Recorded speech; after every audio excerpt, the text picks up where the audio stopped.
Плохо.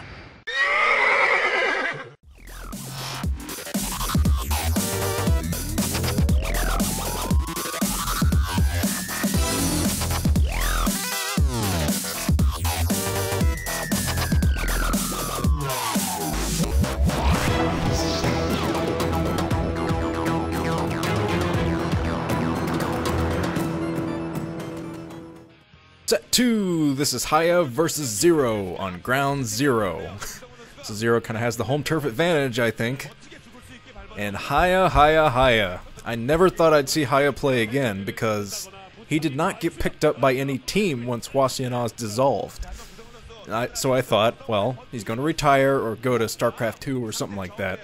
But no, he's back defending his spot from the last OSL, and he is not playing on a team, which definitely puts him at a disadvantage, I'd say, since, well, the team house is built... Okay, I'll get into that in a second. Gotta get this syncing.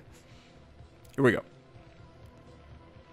Except, down at the 5 o'clock position, Teal is Hiya. Means up at the 2 o'clock position in red is ZerO. Once again, to reiterate, playing on Ground Zero. So Hiya, no team at all. And I guess there was some kind of loophole that allowed him to play even though he's not on a team. Some kind of Kespa loophole. He found it, whatever it was. Because normally when a player retires or something like that, they'll forfeit their spot and leave it up to some kind of a wild card round to fill that spot in the round of 24. That's happened in the past few seasons, I think, actually. So I expected it to happen again for Hiya, but he's back, no team at all, and as I said, that kind of puts him at a disadvantage. The team houses are built so that the players are constantly playing StarCraft all day. They think of nothing but StarCraft. They get up, they brush their teeth with their Hydraless toothbrush. Oh man, I want one of those now. Damn it. Go to Etsy or something. Try to make one. But yes, it's all StarCraft all the time. Hours and hours and hours of practicing.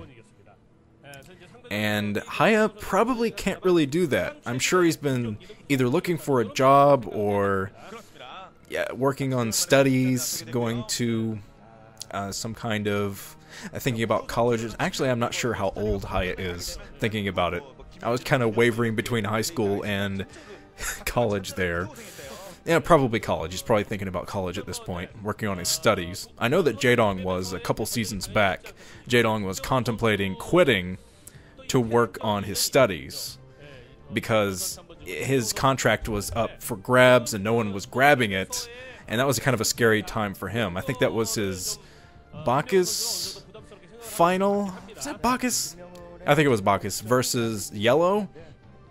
That was something. I remember that final in particular because everyone was saying, well, is Jaedong going to get picked up again? His contract was so expensive that it was kind of doubtful that any team would pick him up, but he did get recontracted on Hiyas.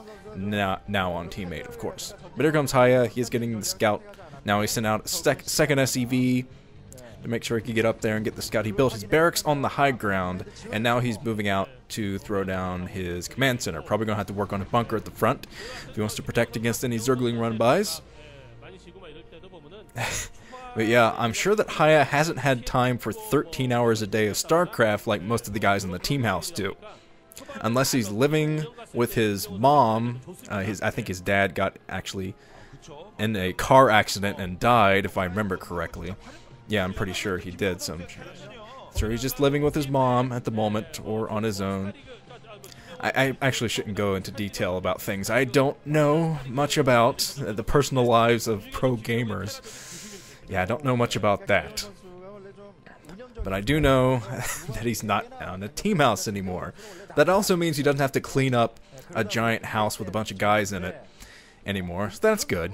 They normally make the rookie players clean up the team houses, I've read and seen on the Now Raw Old Boy show. He visited a lot of the team houses and kind of got the insider perspective on everything. Well, showed it anyway. I'm sure he lived it himself for quite a while. But yeah, if you haven't seen Now Raw's Old Boy, that does give you a nice in-depth look at how the team houses run and what the guys do all day, which is basically eat chicken and play StarCraft from the looks of it. But here comes the engineering bay from Hiya, building that inside of the main. He has not put down a bunker, kind of relying on the Marines themselves to block. Just kind of has a nice line of them outside of his natural. He's keeping in with the SCV for now. Here's a first-person view of Hiya. And see him working on building the SCVs at each base, getting the +1 upgrade for the Marines at that engineering bay. I don't think this SCV not going to last too much longer at all, but he did see the lair morphing. Saw the lair and the third hatchery right on top of that ramp. So he knows the third hatchery's out. He puts another barracks right next to the one on top of the high ground area. Has plenty of Marines out, so he is probably going to go for standard medic Marine opening. Pressure the front, try to get some sunken colonies down if he can, and see what happens there. Here comes some Zerglings heading down the map. Ooh, a pretty large amount of Zerglings actually. So Hiya going to have to keep those Marines together in a nice ball and fight off the Zerglings that way, because the Zerglings getting awfully close. ZerO's grouping them up. If he gets the speed right now, which he did, just got the Zergling speed, so he's going to try a run by Hiya, trying to get on top of this choke, trying to get to the choke, but he's being surrounded by the Zerglings. Zerglings running in. Man, it could have used a bunker, but yeah, the Marines just weren't quite prepared to hold that choke, weren't close enough to it to hold it, so about 5 Zerglings sneak inside this main, and they will be a huge pain. Not to mention ZerO just killed Hiya's entire force. All he has is this medic to protect the SCVs a bit, so he will be able to heal the SCVs, so they won't be completely destroyed by these Zerglings. Kinds of Firebat, that'll help out a lot. 2 Firebats, in fact.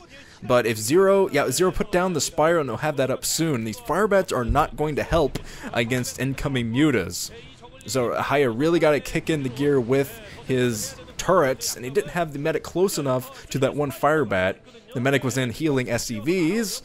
At least getting something done. But more Zerglings sneaking in for ZerO. Is going to attack these troops, these SCVs at the natural expansion, forcing them to transfer back to the main for now.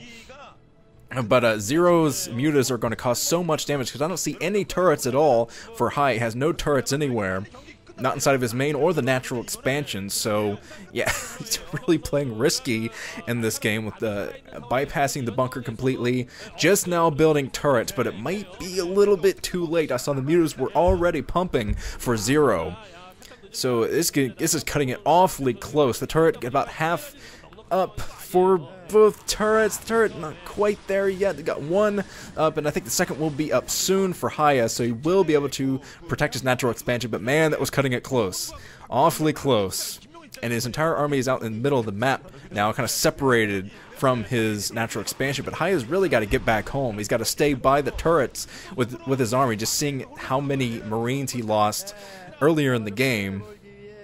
Yeah, this is going to be rough for him. He's going to try to pressure the front, actually. He's got to rely on that Firebat to protect those Marines, because the Marines got to attack the mutas. And here comes a pincer attack from ZerO. Got to get that Firebat out front to attack these Zerglings.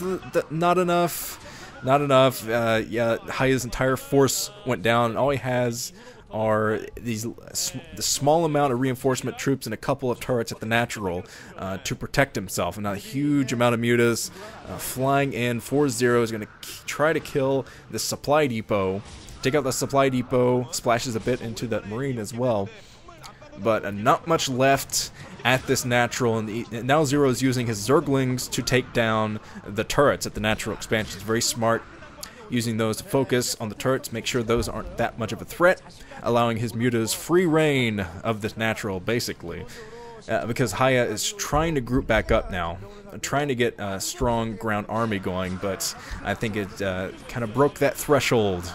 ZerO just broke the threshold, and yeah, he's just grinding down Hiya's forces completely. All that are left are just these 2 medics, well, 1 medic now, and 0 medics, so there's nothing left for Hiya. And he didn't build any turrets next to his barracks, so that's GG. GG from Hiya. ZerO takes it. And now we're going to move on to the winners match. Let's do that right now.